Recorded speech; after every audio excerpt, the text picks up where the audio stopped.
আমি 100 গ্রাম পাঁপড় নিয়ে নিয়েছি, তেলও গরম হয়ে গেছে, কি দেখবো একটা পাঁপড় দিয়ে।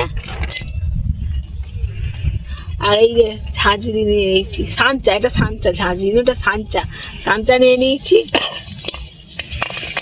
তেল গরম হয়ে গেছে। ব্যাট পাঁপড়, এটা লাভ পাঁপড়। এই দেখুন তেল গরম হয়ে গেছে। এবার দুটো একটা করে দেবো, বেশি দেবো না, দুটো একটা করে দিলে ফুলবে ভালো।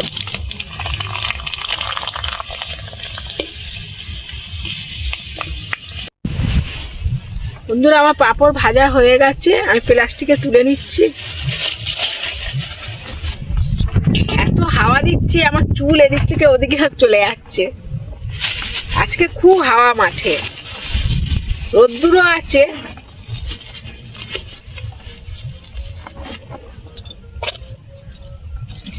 এবার আমি যে পেঁয়াজি করবো বলে বেসন পেঁয়াজ একসাথে আপনাদের দাদা ভাই মেখে দিয়েছিল, এই যে আমি এখন এটা ভেজে নেব। আগে থেকে আমি হাতটা ধুয়ে রেখেছি,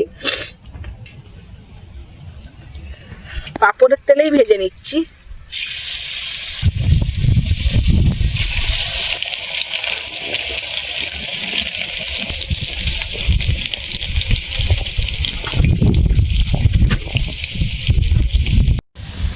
সুন্দর লাল লাল করে ভাজা হচ্ছে।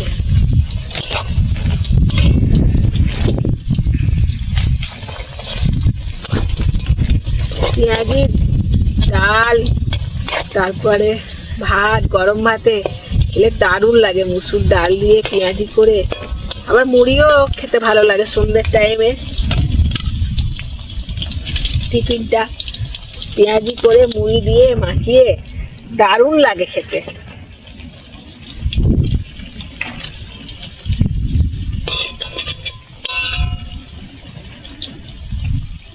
আর এমনি শুধুও খাওয়া যায়।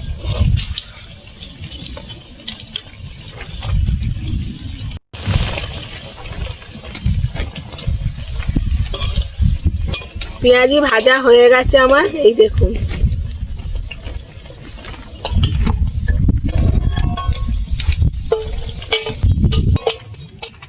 এই দেখুন বন্ধুরা কি সুন্দর পেঁয়াজি ভাজা হয়েছে, তার মধ্যে ধনিয়া পাতা ডাঁটিগুলো আছে, দারুণ লাগছে দেখতে। দেখুন কি সুন্দর লাগছে। আর একটু বেসম আছে, দিয়ে দেবো ফের।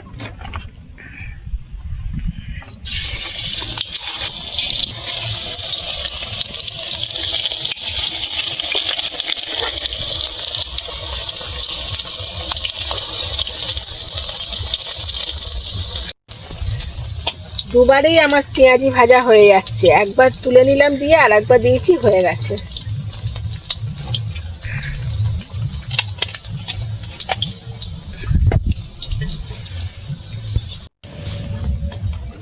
কপি ভাজার জন্য যতটুকু তেল লাগবে আমি দিয়ে দিয়েছি, ওতেই ছিল।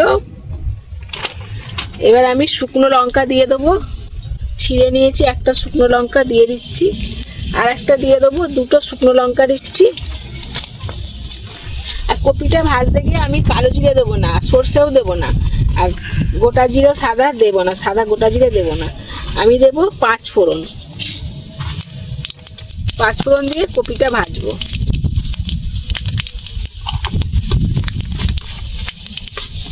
পাঁচ ফোড়ন দিয়ে দিয়েছি, এই দেখুন 5 ফোড়ন ভাজা হয়ে গেছে, লঙ্কাটাও ভাজা হয়ে গেছে। এবার আমি ভাবিয়ে রাখা কপিগুলো দিয়ে দিলাম।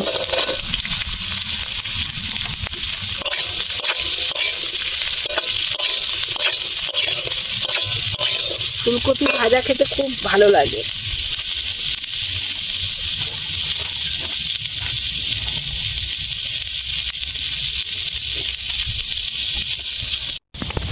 লবণ দিয়ে দিচ্ছি আমি,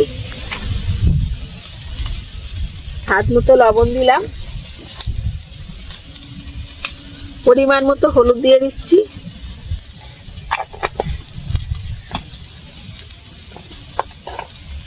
এবার আমি নেড়ে নেবো ভালো করে।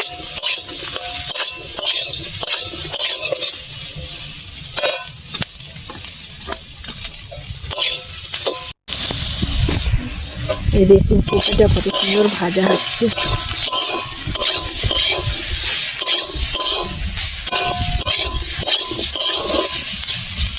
এবার আমি অল্প মিষ্টি দেব, অল্প মিষ্টি দিয়ে দিচ্ছি। ভাজা হচ্ছে বলে কপিটা অল্প মিষ্টি দিতে হবে, তাহলে খেতে ভালো লাগবে। আমি আর অল্প করে একটু ভেজে নেবো, নিয়ে নামিয়ে। কপি ভাজা হয়ে গেছে, এই দেখুন বন্ধুরা, কপি ভাজা হয়ে গেছে, এই দেখুন।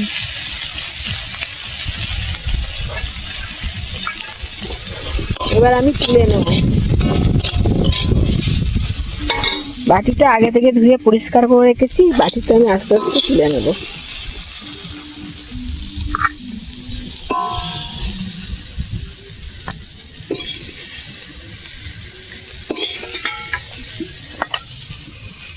আপনারা চাইলে কপির মধ্যে আলু কুচো কুচো করে দিয়েও ভাজতে পারেন। বন্ধুরা আমি কপি ভেজে তুলে নিয়েছি বাটিতে, কড়াটা ধুয়ে পরিষ্কার করে নিয়েছি। এবার পালং শাক তরকারি চাপাবো, তার জন্য কি করতে হবে সেটা আমি এখনই দেখিয়ে দিচ্ছি। যে আমি এই মৌরি আর শুকনো লঙ্কা নিয়েছি, এটা আমি ভেজে গুঁড়িয়ে নেব। আগে একটু ভেজে নিই।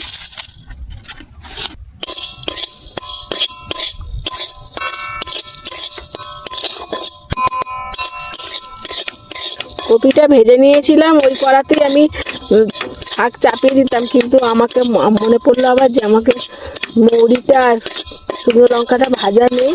আমি এই জন্য ভাজা আছে নেই, ওই জন্য আমি আবার ভেজে গুঁড়িয়ে নেব।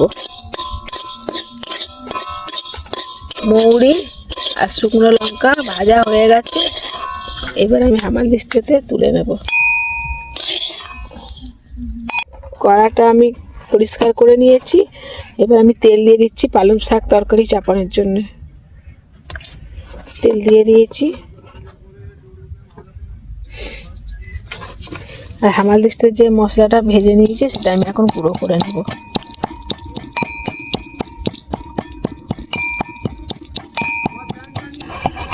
তেল গরম হয়ে গেছে, আমি সবজিগুলো সব দিয়ে দিচ্ছি।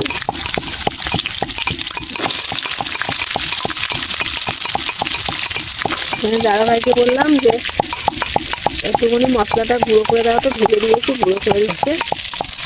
আমি এদিকে তরকারিটা চাপিয়ে দিলাম। মূলো, শিম, আলু সব একসাথে ভেজে নেবো পালং শাকের তরকারির জন্য।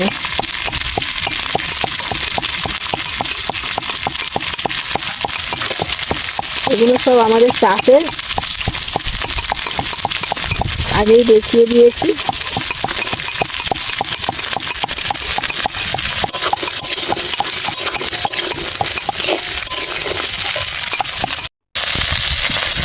বন্ধুরা এই দেখুন আমার সবজি ভাজা হচ্ছে। এবার আমি এতে দিয়ে দেবো হাত মতো লবণ, দিয়ে দেবো হলুদ, কাঁচা লঙ্কা দিয়ে ভালো করে আমি এটা নেড়ে চেড়ে ভাজবো। ফের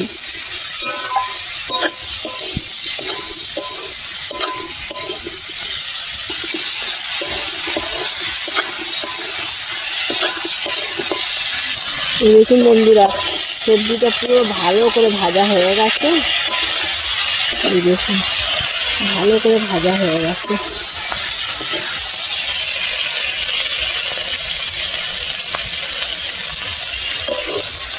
আর একটু নেড়ে চেড়ে ভাজবো, ভেজে এতে এবার মশলা দিয়ে দেবো। ভালো করে ভাজা হয়ে গেছে, সবজি থেকে তেল ছেড়ে দিয়েছে, এই দেখুন তেল ছেড়ে দিয়েছে। কাঁচা লঙ্কা দিয়েছি, ভীষণ লাগছে। এবার আমি দিয়ে দেবো হাফ চামচ আদা বাটা, দিয়ে দেবো জিরে গুঁড়ো,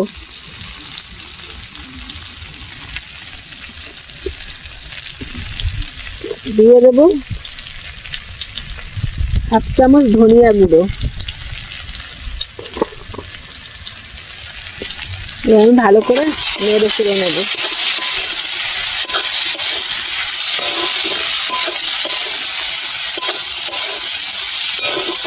সেটা কেউ বলতে পারে পালং শাকের ঘন্ট, কেউ এমনি তরকারি বলতে পারে বড়ি টড়ি দিয়ে।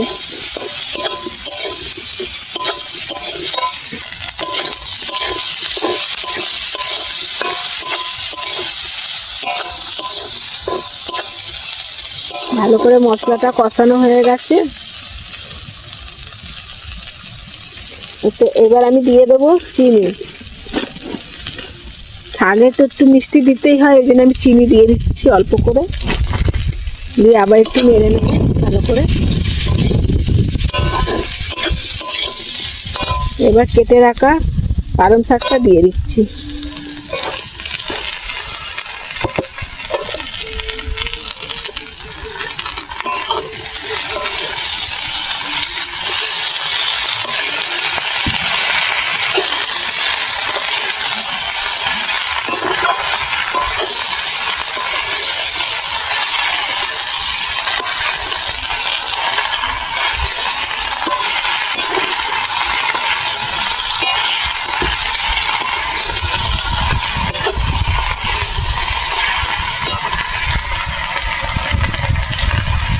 আমি চাপা দিয়ে দেবো যাতে পালং শাকটা একটু নরম হয়ে যায়।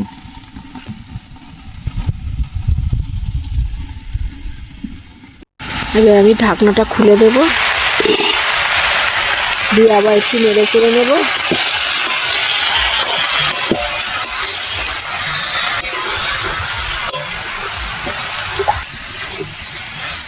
এই লঙ্কাগুলো ঝাল বলে আমি 4খানা লঙ্কা দিয়েছি।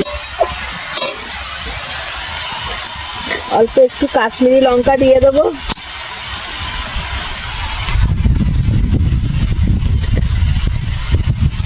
আর দিয়ে দেবো ভেজে রাখা বড়িগুলো দিয়ে দেবো। ভেজে রাখা বড়িগুলো দিয়ে দিচ্ছি।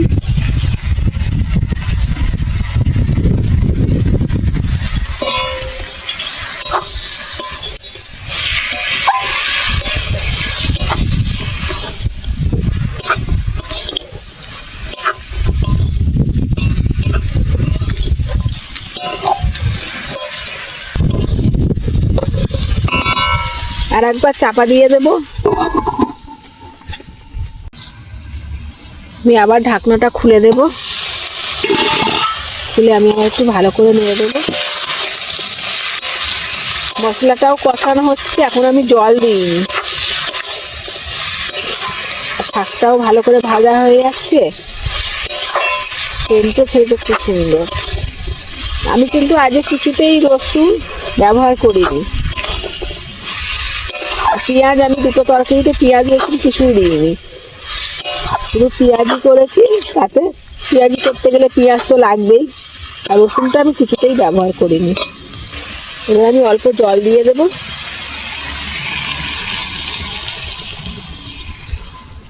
অল্প জল দিলেই সবজিগুলো ভালো করে ভাজা হয়ে গেছে, তো সিদ্ধ হয়ে যাবে। দেখুন আমি একদম অল্প জল দিয়েছি।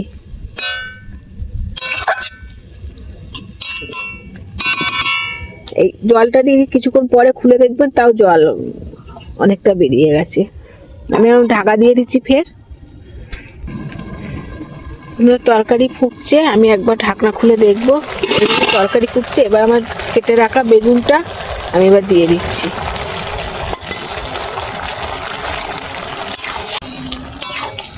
ভালো করে ঘেঁটে দেবো। টাটকা বেগুন তোলা তো, আগে দিলে গলে যেত পুরো, এখন দিয়েছি তাও গলে যাবে। একটু চাপা দিয়ে দিচ্ছি। 5 মিনিট পরে এসে আবার খুলে দেখবো। তরকারির ঢাকনাটা আমি খুলে দেখবো। এই দেখুন তরকারি কেমন ফুটছে, দেখুন।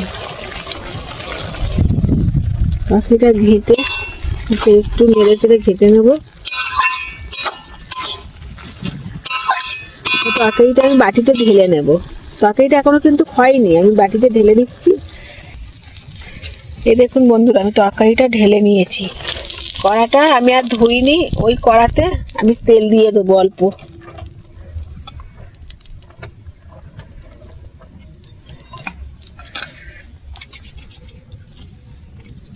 রোদ্দুরের সূর্যটা ওইদিকে চলে গেছে, এই কড়ায় ছাওয়া পড়ে গেছে অর্ধেক। তেলটা গরম হলে তারপর আমি আবার মশলা দেবো ওতে। বন্ধুরা তেলটা গরম হয়ে গেছে, আমি 5 ফোড়ন আর শুকনো লঙ্কা নিয়েছি, ওটা আমি তেলে ছেড়ে দিলাম। শুকনো লঙ্কার 5 ফোড়নটা ভাজা হয়ে গেছে, এবার আমি তেজপাতা দিয়ে দিলাম। তেজপাতাও ভাজা হয়ে গেছে। এবার আমি তরকারিটা ঢেলে রেখেছিলাম ঢেলে দেবো। কড়াই ঢেলে দিলাম, এবার নাড়বো আমি। ভাজা মশলার গন্ধটাই আলাদা। এই দেখুন বেগুন দিয়েছিলাম, বেগুন তো পুরো গলে গেছে। এই দেখুন বেগুন পুরো গলে গেছে, গলে আবার এই ছেড়ে ছেড়ে গেছে খোলা থেকে। দাদা ভাই বলছে খিদে পেয়ে গেছে, তাড়াতাড়ি নাও, চান করেই খাবো। যাও তুমি চান করে আসো, আমার হয়ে যাবে। আর চাটনিটা বাকি আছে, চাটনিটা এক্ষুনি হয়ে যাবে। আপনাদের দাদা ভাই সেই স্নান করতে যাচ্ছে, এই আমাদের ভেড়িতে স্নান করবে। খিদে পেয়ে গেছে বলছে, 1:30টা বেজে গেছে। ভালো করে এটা ঘেটে নেড়ে চেড়ে নামানোর একটু আগে আমি যে ভাজা মশলাটা ভেজে রেখেছি ওটা আমি দিয়ে দেবো।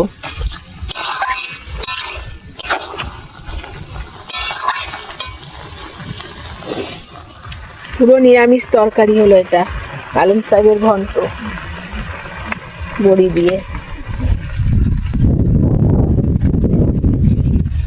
ছেলেকে বাড়ি পাঠিয়েছি স্নান করতে, আমি স্নান করে তুই ঝপ করে আসবি, ও গেছে বাড়ি।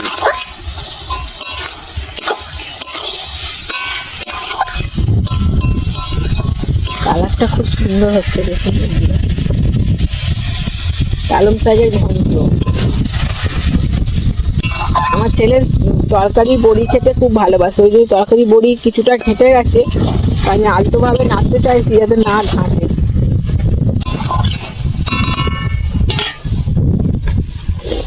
হাওয়াতে এদিকে উলটই পালাটি হচ্ছে, এত হাওয়া দিচ্ছে, কপি গাছগুলো পর্যন্ত হাওয়ায় দুলছে, সর্ষে গাছ এত হাওয়া দিচ্ছে, নিচে যে ছোট ছোট গাছগুলো সেগুলো পর্যন্ত দুলছে।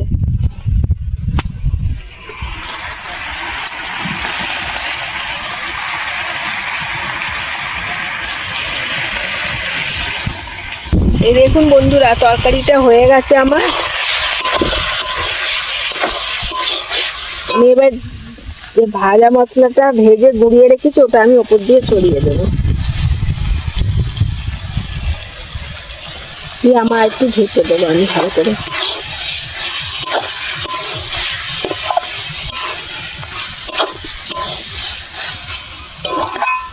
সব কিছু গলে গেছে, মূলো পর্যন্ত গলে গেছে। পালং শাক অল্প জলেই রান্না হয়ে যায়, আর আমি পালং শাক টাটকা তুলে রান্না করেছি বলে আমি ভাবিয়ে নিইনি, এমনি কাঁচাই আমি রান্না করেছি। পালং শাক হয়ে গেছে, এবার আমি নামিয়ে নেব। বন্ধুরা এই দেখুন আমি তরকারি ঢেলে নিয়েছি, পালং শাকের ঘন্ট। তরকারিটা চাপা দিয়ে দেবো। বন্ধুরা আমি চলে এসেছি, ছেলেকে খেতে দিয়েছি আর আপনাদের দাদা ভাইকে খেতে দিয়েছি, খেয়ে বলবে কেমন হয়েছে। এই ছেলেকে খেতে দিয়েছি, খুব বড় হয়েছে। হাওয়া দিচ্ছে বলে আমি বললাম তুই মাথায় টুপিটা সোয়েটারটা পরে নে। কপি ভাজাটা দিয়ে ভালো লাগছে, শাকটা খেতে বাহ, শাকটা খুব ভালো হয়েছে।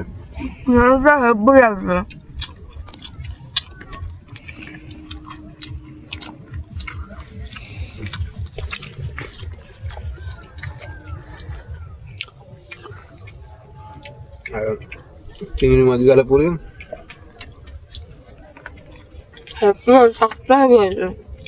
ডালনাটা খুব সুন্দর হয়েছে। বন্ধুরা দেখছেন তো, আপনাদের দাদা ভাই বলছে আর ছেলেও বলছে, আপনারা এইভাবে বানিয়ে খাবেন, খুব ভালো লাগবে খেতে।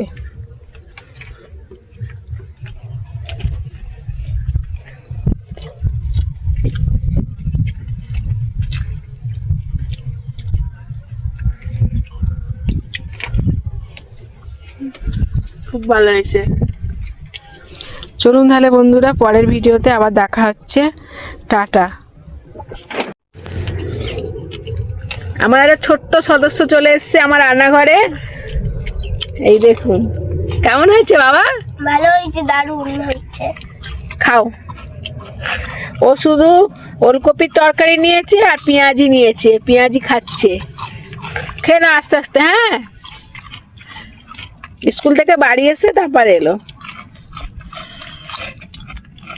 আপনাদের দাদা ভাইয়ের খাওয়া হয়ে গেছে, দেখুন পাত পরিষ্কার হয়ে গেছে। একটা পেঁয়াজি আছে, ওটা লাস্টে খাবে। আর কপি ভাজা খাচ্ছে, মূলা ভাজা, আর মূলো রেখেছে লাস্টে খাবে। হজম করার জন্য।